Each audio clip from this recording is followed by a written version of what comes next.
Are you guys ready to go? I am so ready. All right. So ready for What's up, everyone? Oh, boy, you fucked that Let's up. do it again. Go ahead. Sorry. It's raining tacos from out of the sky. Tacos, no need to ask why. Just open your mouth and close your eyes. It's raining tacos. What's up, everyone? Thank you for tuning in to episode 13 of the DFC podcast. I'm Audio Reborn. Today, we have Krakenfall and we have No Face. How you guys doing today? Best day ever, as always. It's Friday. How's that burger? Wow. Okay. Hey. All right. So what we're going to do here, we're just going to go around the table. We're going to talk about our week in gaming. What fun adventures have you guys had? So Wow. We have gamed a lot this week, apparently. That was so awkward. There's going to be a bit of editing to do this week. No, that's okay. Leave it in. Yeah, that was legit. Leave it in. No, that's awkward. Anyway, I have been playing lots of Overwatch. I've gotten to gold tier, about 2,200. That actually went down a little bit during last weekend, which I'm a little sad about, but that's okay. I actually haven't played that much.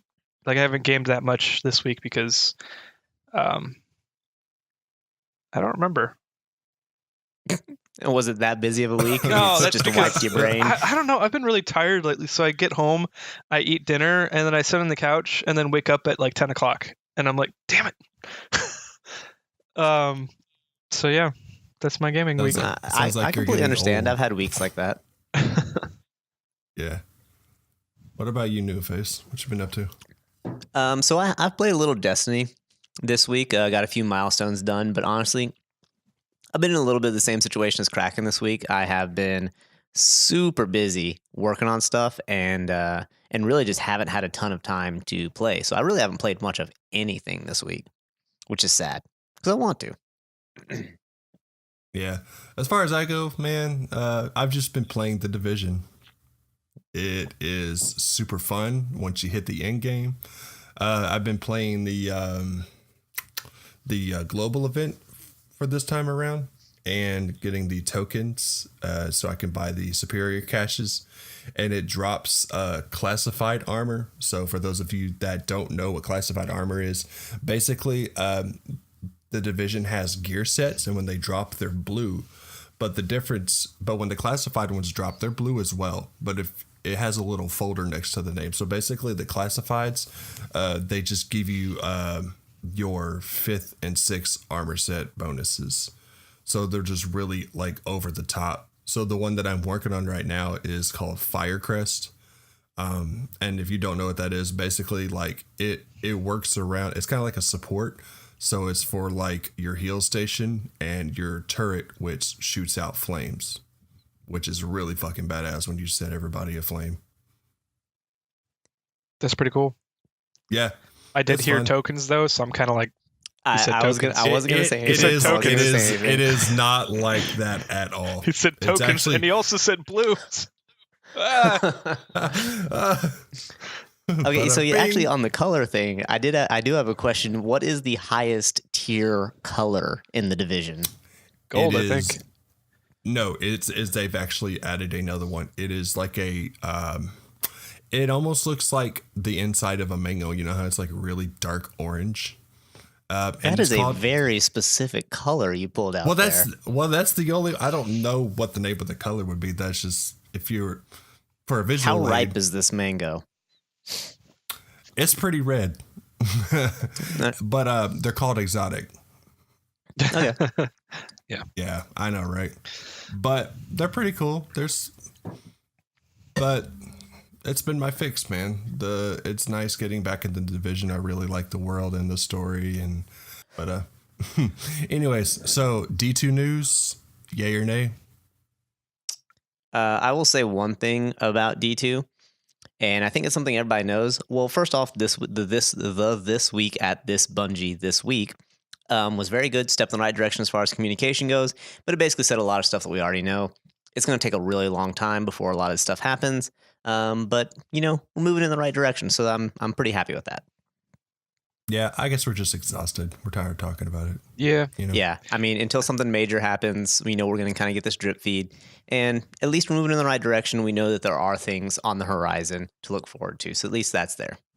Yeah, I gotta say that I've sort of gone dormant for Destiny 2, like completely. I am not going to engage with the Destiny subreddit. I'm not going to watch for news. I'm not reading the last or Bungie this week, or whatever, the TWAB. I'm just so tired, and I'm realizing that Bungie isn't the company that I used to think it was. So I'm just waiting for a Division style rebirth, and if that doesn't happen, I mean, no tears here. So Right on. So what would it take for me to get you into a raid? Am I just gonna have like send smoke signals and pray, or no? I mean, if you direct message me on Twitter or group me or Discord and ask me to come to I was gonna say, I have to Twitter you. a raid if I can, I'll do it. Now. Yeah, that's no problem. No, if you direct message me, I'll play. Awesome. I love for that. playing with people, but you're the reason why I'm playing, not the game. I feel special now. Well, and that warms my cold heart. Well, not to debase that, but like for the longest time, Destiny was like the two main reasons why and this is sort of, I would have said this last week if I wasn't, sleeping. The two things that I need for a game for me to play it as long as like Destiny 1 is, one, it has to be fun to play. Like it has to be a joy to play on its own with, mechanics or, movements, mechanics, like whatever. I don't necessarily need to get good loot or anything like long term. I just need it to be fun and to feel like I'm expressing skill and I can get better at the game and improve at it. And then the second thing is like people to play with. Like the tacos are awesome. Destiny, by making it not fun to play, like it's really hard to engage.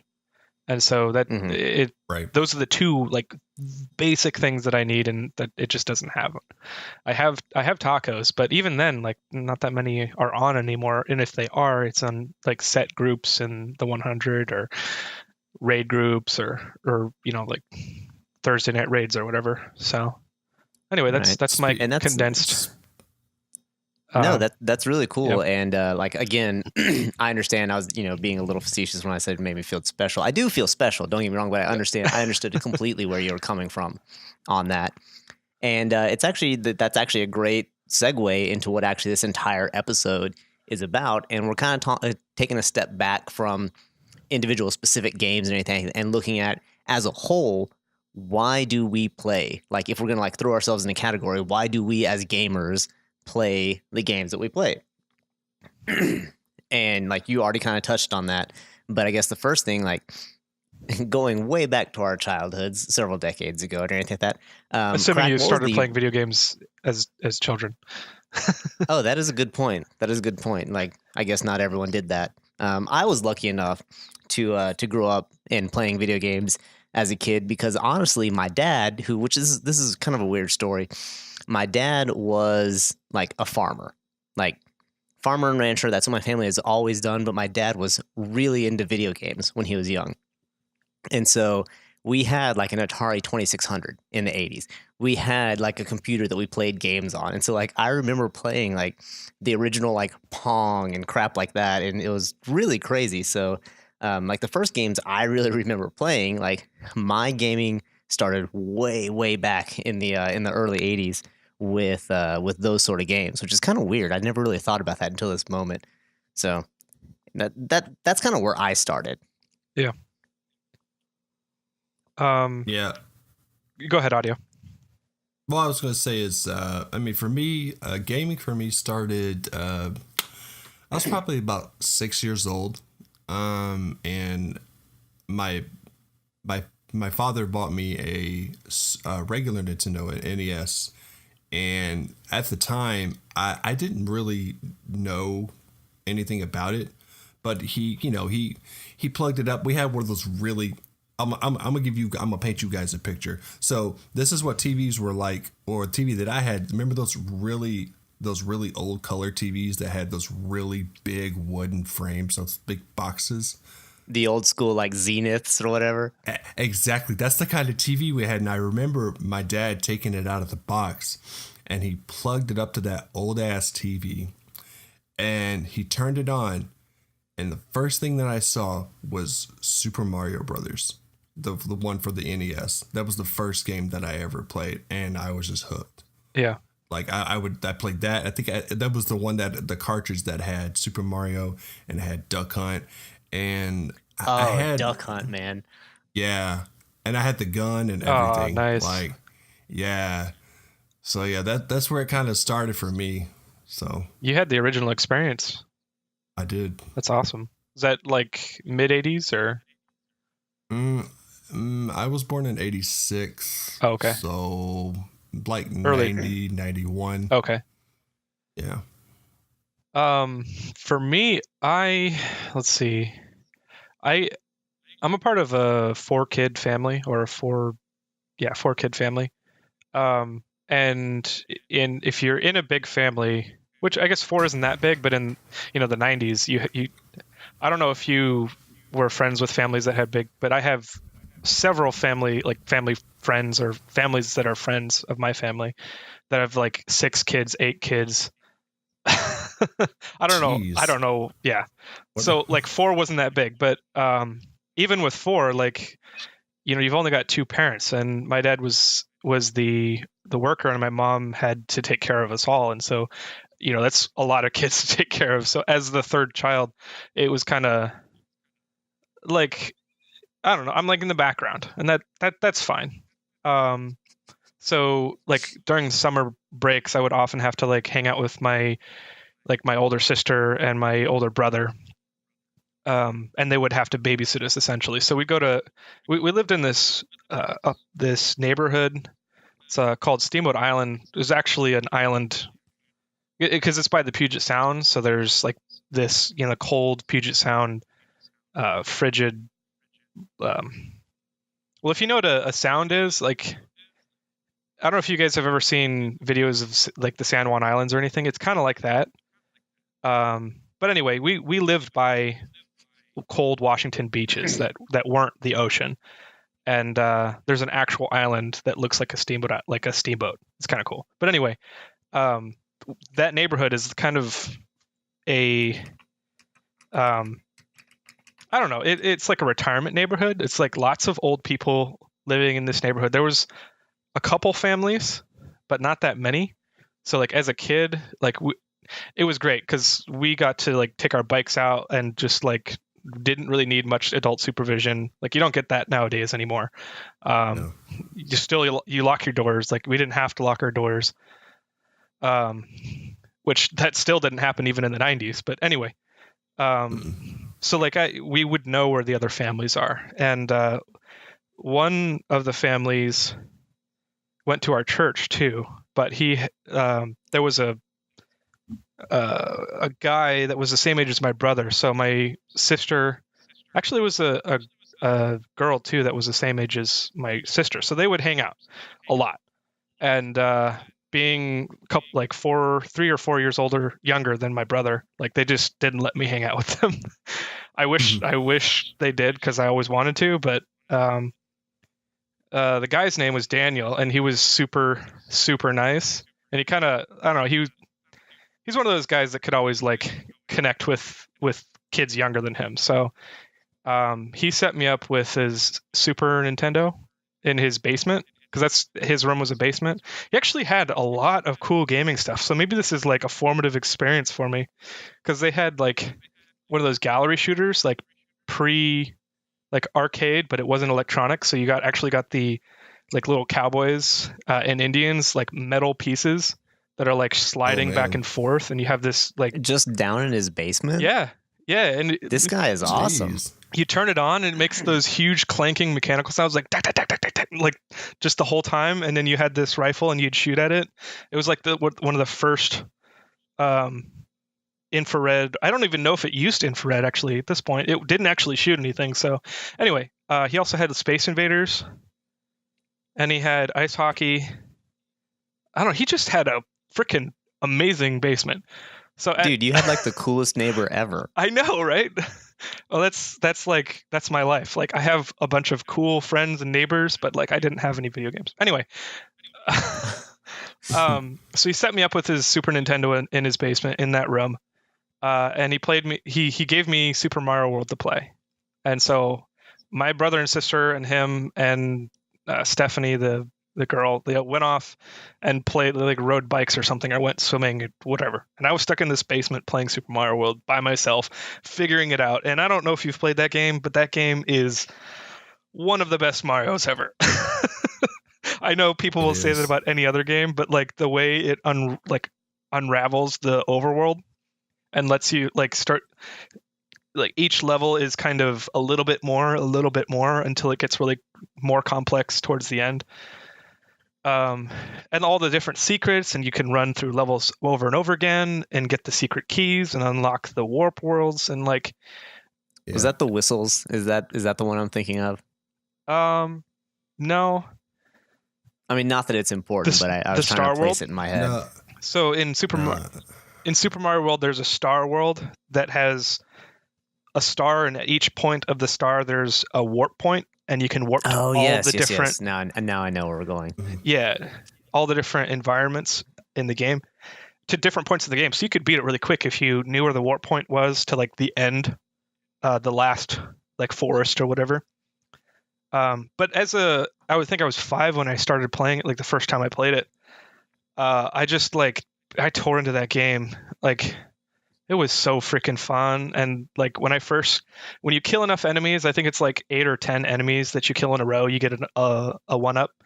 Like the first time I did that was just so amazing. It was like, I did it. Oh my gosh. That was so awesome. And so that sort of like, that set the stage for video games. Like I know what video games are, or I know what games are. I know how fun they can be, and I want to experience that more.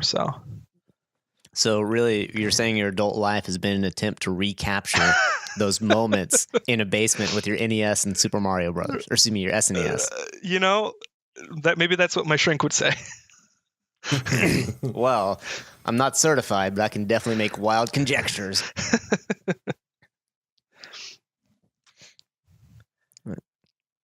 Okay, so obviously we come from somewhat similar, but obviously relatively varied backgrounds on games. And honestly, I know for a fact that the three of us primarily play very different games.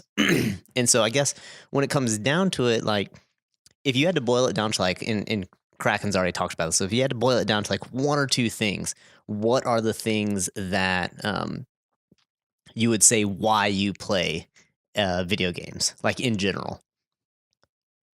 Man, that's a loaded question, sir. For me, it's like when I got my regular Nintendo, I was young. I was 6. I didn't really know what that was, but like I enjoyed it. And then I was the kid growing up. I didn't really like have like friends and things like that. So like, we had neighbors and stuff. We'd go over there. I'd play every now and then, but I was the kid that sat in their room on the weekends and all weekend. I never went outside and played. I would sit inside all the time and I would just play video games. That's it. That's all I'd ever do. Sometimes I would beat the same game twice in one day. Damn, son. And yeah, and sometimes, and for me, so yeah, and it's like that's just, it's like my escape. That's like my form of entertainment. That's like, I mean, I'm doing this without trying to get too deep. Yeah. But I think you guys kind of get the gist of what I'm saying. Go as deep as you want. That's what she said. Oh, okay. Anyway, don't edit that out. But yeah, man, it's just when you don't have that social interaction with people, and you're somebody like me, I don't really, not really, I wouldn't say get along with people, but I'm not very good at socially interacting with people in general. So that is, I guess that's my social experience, you would say. So, and stop me if I'm wrong here, but what I'm kind of hearing you say is that you don't necessarily, in your like normal in real life kind of life. Wow, that was straightforward. You don't necessarily Yeah. like crave social interaction. Like you're not like a social butterfly who's like, oh, it's Friday night, I've got to be out, like at the bar or doing whatever. Or like you're in high school, it's like, oh, I've got to be at the football game, hang out with my friends and stuff. But like within No. games, what I'm hearing is that you are kind of the person who's like, I don't need that. If I want to like hang out and do something or whatever, I'm completely content like playing a game. Is that what you're trying to? Yeah, Okay, pretty much. Oh yeah, I mean, it's just, and that's how it's pretty much been for a good chunk of my life. Yeah. Well, now that So audio has go gotten ahead, Crack. or said he didn't want to go too deep, I'll try not to go too deep because I've thought about this a lot. Because sometimes when I feel like I played like games too much, I don't know. There's a bit of introspection that I do every once in a while. So, but I think I have it pinned down. I play games for escapism. Not so much now as an adult, or a big person in an adult body. But I definitely played games growing up for escapism, and I won't get too into it. But my brother is 3 years older than me, and he had a semi-troubled childhood, like adolescence, I should say. I don't know. I don't really know how to say this, but essentially he bullied me. I love him. He's totally turned around. I mean, he's a great guy, wonderful guy, and we've made up. But he was kind of the stereotypical older brother kind of thing. No, like worse, like actual bullying, like worse. psychological, psychological and physical bullying. Okay. Gotcha. And we shared the same room for the longest time because we didn't have enough rooms for everyone. Because you have 4 kids, there's 6 people in the house. It's a 6-room house is a big house, which we did not have. So I mean, growing up with him in the same room, I could not escape him, and I was kind of a meek kid. Like I didn't really. I mean, I've always been strong-willed, so it's not like I can say like I just like was submissive to him, but at the same time, like there was nothing I could do. I didn't like call out to my parents because then it's like 4 kids, stop hitting your brother. Like it's easy for that kind of thing to get swept under the rug. So, like I said, I won't go into the details, but it was really hard and it put me in a really dark place really early. And not having hit puberty, at the same time, I couldn't do anything against him. So it's not like I could fight back. And video games, as I got hold of them, like my family was kind of poor. I'd say that my dad did a really, really great job managing finances of the family. And he set us up for some, I attribute all of my success in my career to him and the opportunities he secured for me and my siblings. But video games were out. Like there was no way that my parents were going to pay for any of my video games. So as I got a hold of them, through my brother, actually, ironically, because he would get them from his friends or he would go work, and buy games and then install them on the computer and I could play them too. I just games take me away. They take me away to a place where I can empathize with the characters, what happens in the story. My imagination goes wild and I just love games with story. I love games with like skill so that I can actually have influence on something else. Like I can influence the outcome, which in a situation like that, is really important. That's probably the fact that I had games in something where I could actually influence the outcome. you know, didn't. It made it a whole lot better than it could have, I think. So games just have kind of been. It's like the one like cinema can't do that for you. TV can't do that for you. Music, I would say, is the other thing that kept me sane, but that's another podcast. Yeah.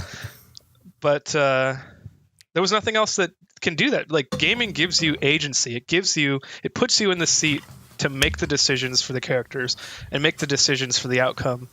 And that is just so awesome. So that's why I play. Yeah, I will continue to play video games. That's really awesome, man. Like, and it's really funny. Like, you start talking about these things, and we kind of know these questions are going to come up beforehand. Like, we know we have an agenda that we have the questions on, and I already had my answer. Like, for this one, it's like, oh, why do you play? And I'm like listening to Crack, and I'm like, oh wait, why do I play? That sounds kind of like me. Is that why I play video games? And so it's really, you're making me like question my whole existence here, man. Oh no, what are you doing? sorry. Yeah, and just to pick you up back off what Kraken had said, like this, because you were talking about your childhood and things like that, and it got me thinking, like, damn, like, and what I'm gonna say, it'll probably, whatever I said earlier might make a little bit more sense. So, like, me growing up, my parents got divorced when I was 5, and I have a younger sister who is 2.5 years younger than me. So whenever they got divorced, we got split up. So my sister went with my mom, and I stayed with my dad. And my dad remarried. He had I had a stepmom for a little while, and I had a stepsister and 2 older stepbrothers, which I can relate to you, Kraken. They were a lot bigger than me. Yeah. So I had kind of the same situation. But I was growing up, I was a small kid. When I say small, like physically small, like, and I wasn't very social. I didn't really get along with people that well. I didn't, and so like video games was literally like my escape. That was like what I did all the time growing up. That was really the only thing that I had. Yeah. That and music and TV and movies, because like even on the weekends, if I wasn't playing video games, me and my dad, we had this thing where like we would on Sundays after church, we would like go home, and I don't know if you guys have the TV channel like Turner Classic Movies or AMC Theater or anything like that, but they used to show like old westerns and like Bonanza and Gunsmoke and shit like that. But like we would just watch that and watch movies and shit. So that's pretty much, that was my escape. Yeah. That was all that I really had. Well, that's tough. I won't. Yeah, I can definitely feel for you in that situation. That's freaking crazy. Whenever a family splits, and then like, not just the splitting, but like when you have new family, like I can't even imagine what that would feel like. And then to have them like be at odds with you, like that turns your whole flipping world upside down. Flipping, haha. Jeez. Well, so that's really interesting. Like, one, I'm finding out way more about y'all than I ever knew, and I ever really expected to on a freaking podcast. But no, it's awesome. I love it. And it really, I don't know how to answer this question now, because I'm still a small person. Like y'all are talking about growing up being small and that sort of stuff. I'm a grown ass man, and I weigh like 130 pounds. Like, I mean, oh my goodness. I know, right? I'm a small person. I'm like 5'5". I am not a big person. Oh my, yeah. And so, like, I've always been small. So, like, I've always, like, obviously, I've always been small. And so, like, I'm kind of thinking about it. I'm like, wait, did I use video games as, like, an escapism kind of thing when I was young? And honestly, like, I can't answer that right now. Like, I honestly don't know. Maybe that was a big part of it, and I just never realized it. Because really what I was going to say is that, like, I'm kind of a media nerd. I've always loved film. I've always loved books. I've always loved music. And for me, having a story that is engrossing. Like when I was a kid, I mean, I was an absolute bookworm. I read so many books. Yeah. I watched so many movies, things like that. And so like in a story for me, drawing me in, like Crack was saying with the characters, that's a huge part for me.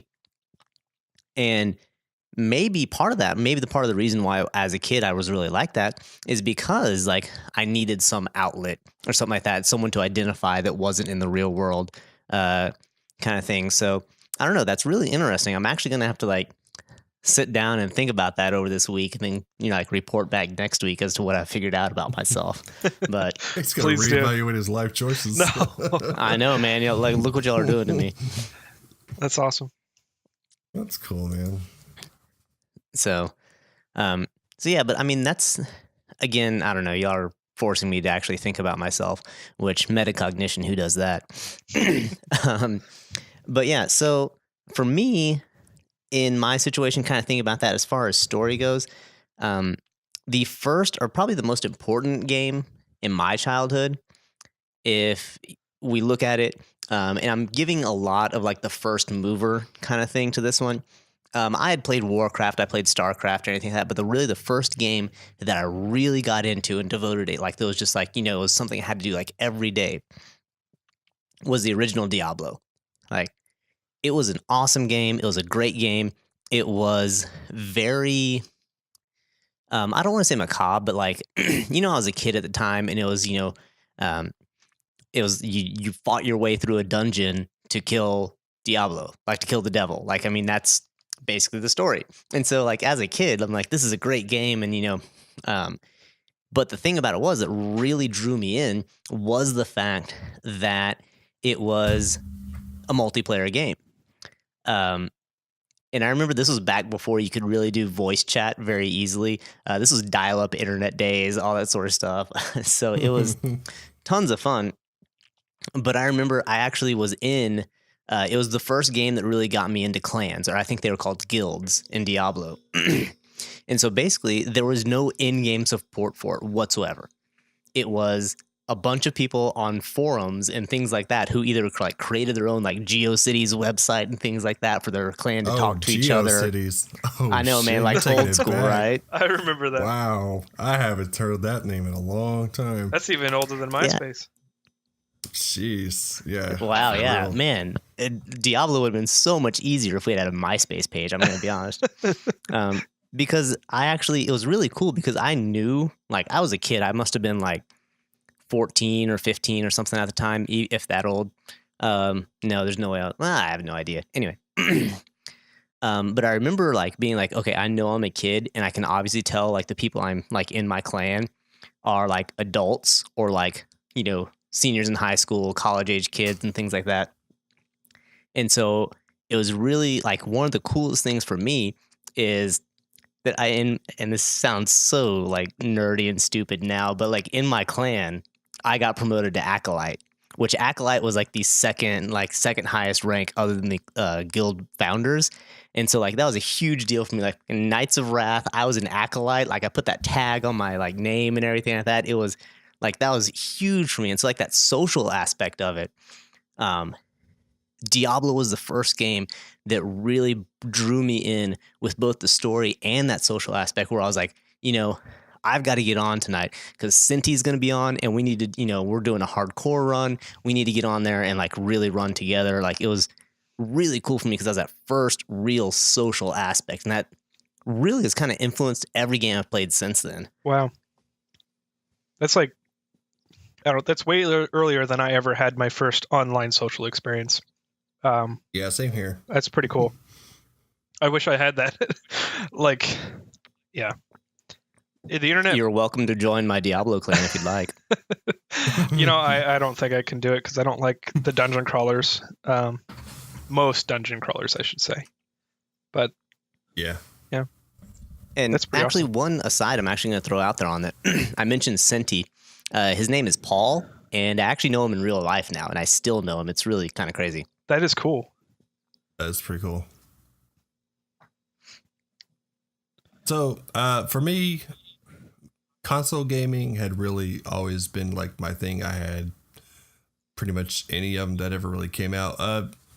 But like, you know, cracking like I kind of grew up like you did, you know, like in like a semi-poor family. Goes, my dad worked while he took care of me, you know, and then later on down the line, my sister lived with us, so he was a single parent taking care of two teenagers.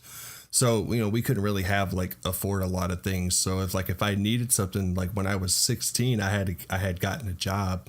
Like I had already gotten a car, paying my car insurance. I was paying my bills. But like if I wanted something, I had to go get it.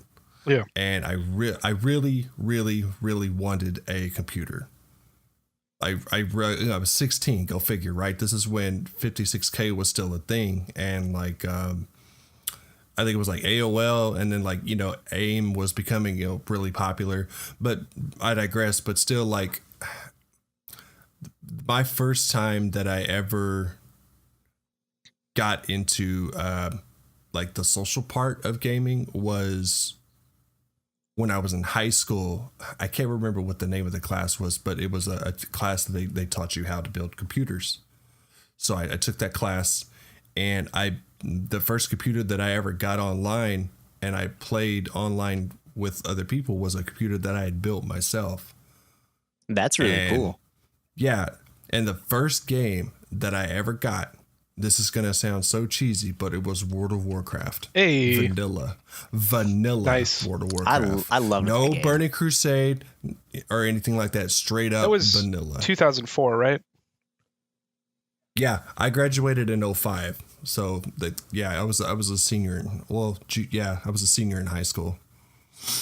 That's so funny. So Sorry, really quick injection there. I was, I think, a freshman in high school when World of Warcraft came out, and the IT guy, like the computer, like teacher and like manager of the network in the school, he was actually pretty cool. Like only like 4 people were allowed to actually install whatever they wanted on the computers, and what I did with it, because I was one of those 4 people, was install World of Warcraft. And I did the trial. Dang. I couldn't actually get into it. Oh no! Wait, you get to level 10 and that's it? Yeah, well, I don't think I even got that far, but yeah, it was just funny and awesome. Mr. Mackey, shout out to Mr. Mackey. Mr. Mackey, if you're listening to this, we're gonna get you on next week, buddy. So I was playing WoW, and so I had a lot of really new experiences with WoW. It was the first online MMORPG game that I had ever played. It was the first RPG that I had ever played.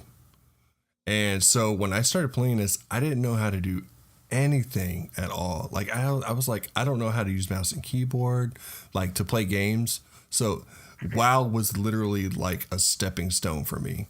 And then like I kind of like fell off. But then, you know, as I got older, I hit some really, really hard and dark times in my life, you know, in my mid-20s. And WoW was a sanctuary. I got back in, like, this is when Lich King had came out. So I got into Lich King, and there was a buddy of mine that I played with. He helped me out. He was like, here, this is what you do, this, that, and the other. And I just took off. I was like, I was playing it all the time. That's all I ever did, nonstop. And so to answer the question, you know, what games that are important to me, there's WoW isn't the only one. I mean, there's Borderlands 2 and Destiny, of course, but I guess I'll get into those another time. Those are kind of long-winded questions, but or long-winded answers. But that's kind of, WoW is the one that really like hit home for me. And of course Destiny, because if it wasn't for Destiny, we wouldn't be sitting here having this conversation like we are right now, correct? That's very true. Right. So most important games for me, I'm probably forgetting some, but I just threw some down in a list before we got started. Super Mario, obviously. The Super Mario series, I should say. Super Mario World is like my favorite game of all time, obviously. But I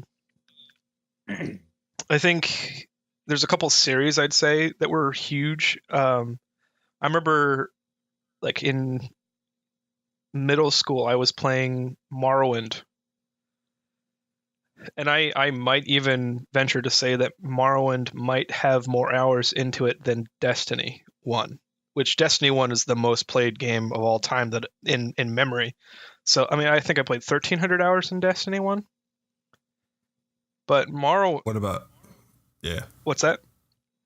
No, I was just saying. I was going to ask you, what about Morrowind? I don't know. I didn't have any way to, because I'd start multiple characters, and I think I started playing it with console hacks. So I'd like boost my character up, and I'd like go crazy exploring everything and just destroying everything, jumping across the map, and then I realized, wait, I'm missing a lot. So I deleted that character, started a new one, no hacks at all. And that was just so hard for me at that point, because Morrowind isn't the most user-friendly game in the world. So as a little kid who's like barely understanding how to like logic and how to piece like arguments together, and not arguments, but like, oh, well, I have to go here because the thing is open because I unlocked it here. Like, I don't know. That's like an overly simplified explanation, but Morrowind, like, it does not hold your hand in any way. So I think I spent at least 200 or 300 hours playing the game before I even that save, at least before I even went and started the main quest. Because in that game, you can just you go, you're a prisoner, you go out, and they say, here are some orders, go to Chaos Causides, and he'll tell you what to do. And then I went to Chaos Causides, handed him, he inducted me into the Blades, and then he's like, talk to me when you want to do more things. And that's how you continue the quest. But I didn't talk to him, so I turned around, went and did a bunch of other stuff, and like played 2 other lives in the game. Like I was like a one-handed weapon master, and then I decided to become a magician, and then I like was pissed off that I couldn't use bows, because in Morrowind it's random whether or not, because of your skill level, it's random whether or not you hit. So with like magic, it's random whether or not you actually successfully cast it. So like you could sit there with a rat in front of you and this giant long ass daikatana sword hitting it, and it would just be like 100 miss sounds, like it's like, I can't kill this rat. I could drop the sword on him and kill him. Like, come on. That game was so frustrating. But like as you play, like that was the first open world game, 3D game I think I've ever played. And that made me love the Elder Scrolls series, just because of the time I spent and the ability to progress in 100 different ways. Like, because I think you have like 40 or 50 different stats in that game, and each one you have to work at to level up individually. And it was just so much choice. It was great. Yeah, I remember playing Oblivion. Oh, such a good game. When it first came out. I know, right? So good. So much of I've my never life played wasted. any of the Elder Scrolls. So much of my life wasted in that game. What? Oh my god. I've never played any of the Elder Scrolls. Why not? Have you ever played Skyrim? Nope. You should probably. Do you not like single player games? Oh no. See, okay, I was kind of saving this until we got to the end. Okay, save it. But no. I mean, it's fine. So as much, because I know I talked about Diablo being like this huge multiplayer experience for me, and that was amazing. And this kind of echoes what you talked about at the beginning, Crack. You said like it has to have, be really engaging, and it has to have the social aspect. Like those are the 2 big things for you. For me, I'm a very much an or person. Like it can be a terrible game. Like it can be really, really bad. Yeah. And as long as there's like a social aspect, as long as I'm doing it with friends, I'll still play it. Like I'll still play a lot of it. And this is kind of an embarrassing example, but a couple of years ago when like that stupid Clash of Clans game on your phone was real big. Yeah. I hated that game. So much. I thought it was so dumb. I played a shit ton of that game because where I was working at the time, all my coworkers were playing it.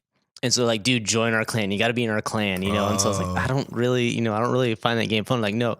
And so like since we would all talk, we'd like plan our clan wars and all sorts of crap. I didn't know what the hell was going on. Yeah.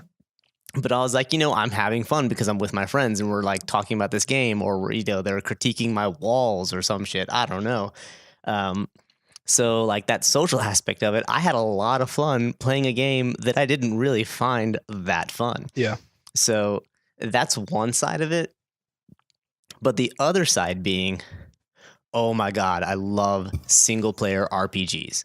Like I said, I was like a media nerd. So stories totally draw me in. Oh my gosh. Then you should play any of that. You are 100% missing one of the best narrative games, like game series out there. The world building in the game is insane. They have hundreds of books in game that you can read. They're not very long. They're like maybe 5 to 10 pages. I think the longest one might be like 20 pages or something like that. Yeah. But and they're small pages. They're like, crappy iPhones, but way back in the day, like how you could barely put 2 paragraphs on the screen. It's kind of like that. But gotcha. like the world, like I'm subscribed to a subreddit on Reddit called TES Lore, and there are like crazy like pseudo theological discussions, like and they're like historical science too, because like, and here are my references, and here's like Michael whatever, I can't remember his last name, but he was one of the writers for the game. He's just a very mystical kind of guy. Like he's really good at weaving together almost stories or almost anthologies, where you kind of have to understand. You have to interpret what he's saying and interpret what he means, because I won't get into it, but you should play those games. Yeah, it sounds like I'll definitely have to look into it. Yeah, because it does, and that's what everyone tells me. Like, oh, you would love these games. I'm like, I don't have a month to waste. I mean, you have a computer, you can run any of those games. So then they're all like really super cheap on PC. So I mean, it's I think they sell the collection every once in a while for like $30. Yeah. Y'all really want me to get nothing done for a month. I really feel like that's what y'all want. Well, do you know what you're doing in the next couple months? You don't need to eat or nah. That's for the birds, man. Get out of here. Oh man, y'all are a terrible influence on me. Sorry, I just really like great experiences. So, okay, and that's fine, because like that's kind of like the last point we're going to talk about is like what makes a game just absolutely great to you. And for me, like I said, it's stories. Like in recent memory, a newish game or newer game that I played was Final Fantasy 15. And people gave that game a lot of shit for like the gameplay and different mechanics and things like that. But for me, as far as the story goes, like for me, that was like absolutely huge. And it's a single player game. So for me, like there was no social aspect to it. And to this day, Florence and the Machine wrote the soundtrack for that. And it's kind of an emotional ending. All right. Yeah, and like, so Florence and the Machine plays Stand By Me as like the final song in the game. Like a cover. And to this day, I can't listen to that stupid song because I just think about like, I'm like, God damn it. Like, Arden and Noctis and the evil, like it just, I'm like, I get pissed off about it because of the way the game ended. Yeah. Because it was like such a hard hitting ending. I'm not going to spoil it. Well, there's a lot of character development in that game, and it really gets you attached. I mean, depending on how empathetic you are, but like the more time you spend with characters, yeah, exactly. Yeah, the more attached you get to them. And if they do it right, where there's not a surrealism, it's not like the uncanny valley where you're like, oh, this is obviously fake. It's like it looks real, but it's fake. Like as long as they don't get into that trap, you definitely attach to those characters. Well, it's really good because they do a lot of like little things throughout the game. Where like, because if you just like were to play the game straight through as fast as you could, you wouldn't get very much at all like attached to them. But there's little things where like you find out, this one character, he's like, I don't really feel like part of the group, that kind of thing. And like there's this like completely does not further the whole like the end game or anything like that, or the main story. but like you end up sitting on a roof talking to your friend, and you can actually choose responses on how empathetic you're going to be to him and things like that. And so like little things like that really make you bond with the characters and made me absolutely love that game. Wow. Well, I'm gonna have to look into that. I have a couple friends that have been kind of like, this game is really awesome, you should play it. But I just found out that, or this what I looked into, I didn't really see it as like a great story. But those quiet moments, I don't know. I like a book that doesn't have like any. It's the journey, kind of thing, or it doesn't like have this crescendo where it just all swells up into this great ending. It's like, if you enjoy the time playing, then yeah, maybe I'll have to pick that up, sale or something. So speaking of books with great journeys, I know this is really, really off topic, but I'm actually currently reading The Lord of the Rings right now. I'd never read the book before. Which one? And the first Oh, one, The good, Lord of good, the Rings. good. Yeah, and I'm actually I have to do an audio book because I can't sit and read a book for shit. Yeah. But, yeah, it's actually really good. Like, I mean, I've seen the movies and I've seen the Hobbit movies, but like reading the book, it's a different experience than watching the movie. So really enjoying it. It's good. Nice. Sorry, that was random, but I definitely. And if you feel kind of tired with those, go back and read The Hobbit, because that one's really like a short and sweet story, I think. yeah, it's like one book. Yeah, it's just one book. So Yeah. I'm kind of. So I mean, Oh. no, I'm sorry. I was gonna say I'm a Lord of the Rings crazy fan, so me and my wife are. Yeah. Oh yeah. I think my wife only wanted to watch it with me because of Legolas. Mine too. I know she's but, listening. I know she can hear me right now, and I really don't care because she knows it's true. But it's all right. But yeah, man, games for me. I mean, they have to have a good story. But my thing is mechanics, gameplay, replay value, social aspect, like clans and things like that. But the thing that really like just draws me in, and I'll use one of my all-time favorite games as an example, Borderlands 2. Has the absolute best dialogue I have ever heard in a game in my entire life. Now, I don't know if you guys have played Borderlands 2 from vanilla and through all the DLCs, but that game is fucking hilarious. That's the one with Handsome Jack as the antagonist, right? Right. Okay, yeah. You're right. It's a very good game.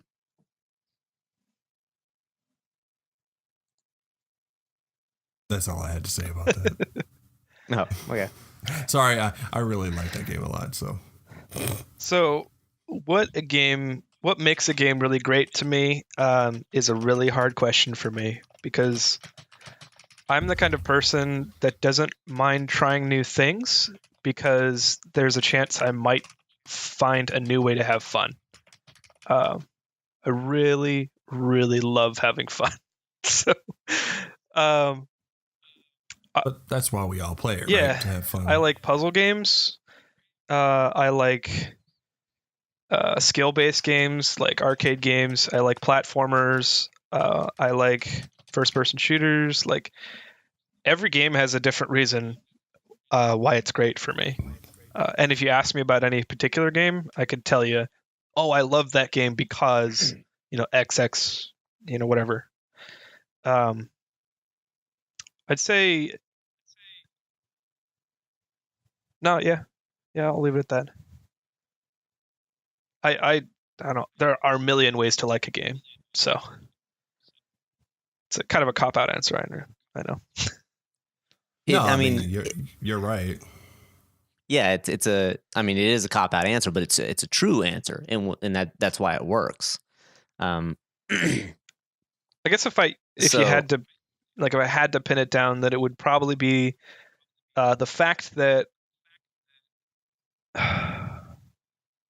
I'll just list off a couple reasons, because like narrative is huge for me, and that doesn't even mean just the story. Like the way they build the world, or the way they reveal a character's backstory or feelings, whatever, is huge. So, and you can put narrative in everything from the path that you walk to the background art to whatever. Like as long as there is a story to be told or like extra information in a game and like how it's set up and like I really enjoy narrative and world building. Like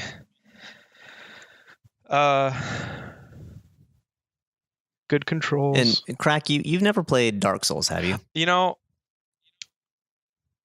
I think I started to. I actually played Demon Souls, and I didn't like it. So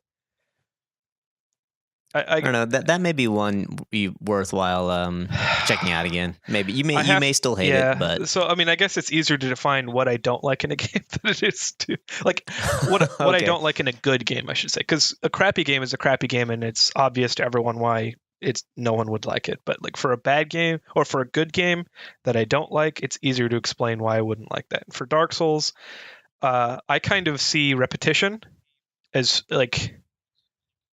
punishment. So like now, Crack, I've seen you play Cuphead. Oh right? no, no, I didn't. No, go watch the boss. I beat the boss, and then I talked in during the credits about why I beat it, why I pushed through it, and why I didn't like it, how much I enjoyed it, etc. But like essentially, first of all, I think I was just being kind of like prideful. I wanted to beat it, and I wanted to say that I could beat it. And it really annoyed me that such an amazingly like well-made game could have such poor like player experience. It was so elitist in the way they did it. Like you finished it out of spite. That's what I'm hearing. Yeah. You played a game out of spite. Essentially. That's amazing. And I was like, this game could be so much better if they just made it a little easier to see the rest of the game. Because that's really, like, with a game that well made, all I want to do is play it. I want to be in that cartoon, like 1930s cartoon aesthetic. Like, I just want to be in it. And I want to do things in it. And they couldn't even let you have that. It was so stupid. Anyway.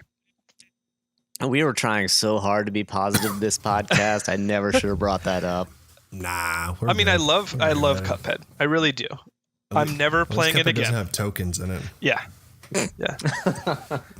Actually, it does. You get these little coins and you spend them at the store. Oh no. Oh, see, there's the root of it, everybody. There's the root of his token hate. But they've done it better than Destiny 2 because there are 2 tokens in each level, each run and gun level, and you go spend those at the shop and you get better like weapons. So like the loots and the rewards are like well paced. I'd say that was a good part of the game of Cuphead, is that the rewards for playing through the game are pretty good.